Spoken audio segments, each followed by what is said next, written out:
ஜீவாத்மாவும் பரமாத்மாவும் போலவே கிறித்தவமும் கடவுளின் அரசு நமக்குள் இருப்பதாக அணித்தரமாக கூறுகிறது.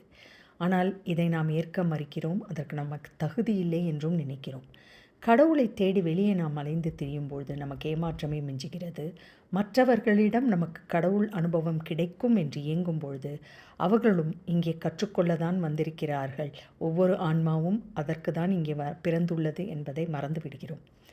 கான்ஷியஸ்னஸ் எக்ஸ்பர்ட் என்று தன்னைத்தானே வெளிப்படுத்தி கொள்ளும் எவரும் தன்னை பற்றி எந்த உத்தரவாதமும், அதாவது கேரண்டி கொடுப்பது கிடையாது.